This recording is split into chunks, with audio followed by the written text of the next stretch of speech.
ಬೆಂಗಳೂರು ಅಂತಾರಾಷ್ಟ್ರೀಯ ಚಿತ್ರೋತ್ಸವದಲ್ಲಿ ಪ್ರಶಸ್ತಿ ಪಡೆದಿರುವ ವೇಣೂರು ಅನೀಶ್ ಪೂಜಾರಿ ನಿರ್ದೇಶನದ ದಸ್ಕತ್ ಚಿತ್ರ ಕನ್ನಡದಲ್ಲೂ ಬಿಡುಗಡೆ ಕಾಣಲು ತಯಾರಾಗುತ್ತಿದೆ.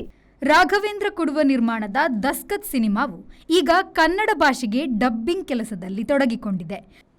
ಮೇ 9ರಂದು ಕರ್ನಾಟಕದ ಚಿತ್ರಮಂದಿರಗಳಲ್ಲಿ ದಸ್ಕತ್ ಕನ್ನಡ ಸಿನಿಮಾ ತೆರೆ ಕಾಣಲಿದೆ ಎಂದು ಚಿತ್ರತಂಡವು ತಿಳಿಸಿದೆ. ತುಳುನಾಡಿನಲ್ಲಿ 70 ದಿನ ಓಡಿ ಯಶಸ್ವಿಯಾದ ತುಳು ಚಿತ್ರ ಇದಾಗಿದೆ. ಕೆನಡಾ, ದುಬೈ ಮೊದಲಾದ ದೇಶಗಳಲ್ಲೂ ಬಿಡುಗಡೆಯಾಗಿದೆ. ಚಿತ್ರೋತ್ಸವದಲ್ಲೂ ಎಲ್ಲರ ಗಮನವನ್ನು ಸೆಳೆದಿತ್ತು. ದಸ್ಕತ್ ಮಾಡುವ ಅವಾಂತರ ಹಾಗೂ ಹಳ್ಳಿಗರ ದಸ್ಕತ್ ಪಡಿಪಾಟಲನ್ನು ದಸ್ಕತ್ ಚಿತ್ರವು ತೋರಿಸಿದೆ.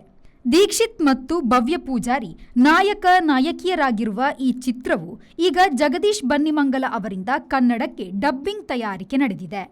Bureau report, V4 news, Bengaluru.